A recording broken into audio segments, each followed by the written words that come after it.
नमस्कार बंधुरा आमी रिया आमी चले एसेছি रिया स्टोरी चैनेले आरेकटी नतून भिडियो निये।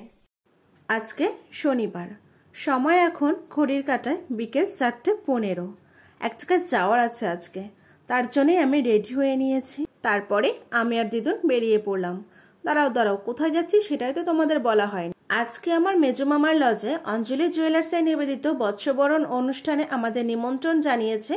তো সেখানেই আমরা আসলাম। তো তোমাদের সাথে গল্প করতে করতে আমরা পৌঁছেও গেছি, যেহেতু বাড়ির থেকে কাছেই লজটা, তাই বেশিক্ষণ আর লাগলো না। তারপরেই নাম এন্ট্রি করে চলে আসলাম। ওদের কিছু কালেকশন নিয়ে এসেছিল আজকে, সেগুলোই দেখতে। একদিকে ছিল জামা কাপড়ের কালেকশন, আর একদিকে ছিল ইমিটেশনের কালেকশন কিছু, আর তার সাথে ছিল রূপোর কালেকশন, আর তার ঠিক পাশেই ছিল গোল্ড কালেকশন। কিন্তু একটাই আফসোস থেকে গেল, ওদের যে গোল্ড কালেকশনগুলো আজকে নিয়ে এসেছিল সেগুলো কোনো ভিডিও বা ফটো কিছুই তুলতে দেয়নি। তো চলো ওদের কিছু ইমিটেশন আর রূপোর কালেকশন আমার সাথে সাথে তোমরাও এক ঝলক করে দেখে নাও।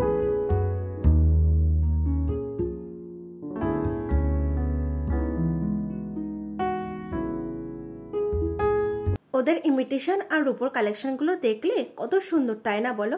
আর এই দেখো, এইগুলো হচ্ছে গোল্ড কালেকশন।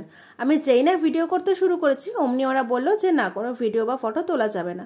তাই সাথে সাথে ক্যামেরাটাকে অফ করে দিতে হলো। কিন্তু যেটুকু ভিডিও করতে পেরেছি সেটাই তোমার সাথে শেয়ার করলাম। তারপরে আজকে এখানে যারা নিমন্ত্রিত ছিল তাদেরকে নিয়ে কিছু সাংস্কৃতিক অনুষ্ঠান হচ্ছিল, তো সেটাই দেখছিলাম।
তারপরে আমি আর দিদুন কিছুক্ষণ বসে বাচ্চাদের কয়েকটা আবৃত্তি ও বাচ্চাদের আর বড়দের কয়েকটা গেমস দেখে কফি আর বিস্কিট দিয়েছিল, তো সেটাই খেয়ে বাড়ির দিকে রওনা দিলাম।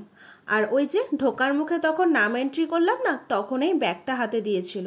দাঁড়াও দেখি ব্যাগটার মধ্যে কি আছে। তো ব্যাগটার মধ্যে ছিল একটা বর্ষবরণের নিমন্ত্রণ কার্ড, আর একটা সিলভার কালারের ছোট্ট একটা লকেট ছিল, আর ছিল কিছু অঞ্জলি জুয়েলার্সের লিফলেট। তো এইভাবেই আমাদের কাটলো আজকে শনিবারের বিকেলটা। আর কপিরাইটের জন্য কয়েকটা জায়গায় সাউন্ড অফ করা আছে। তো গাইস, আজকের ভিডিওটা এই পর্যন্তই। যদি তোমাদের ভালো লাগে লাইক কমেন্ট শেয়ার করে দিও, আর আমার চ্যানেল নতুন হয়ে থাকলে চ্যানেলটাকে সাবস্ক্রাইব করে দিও।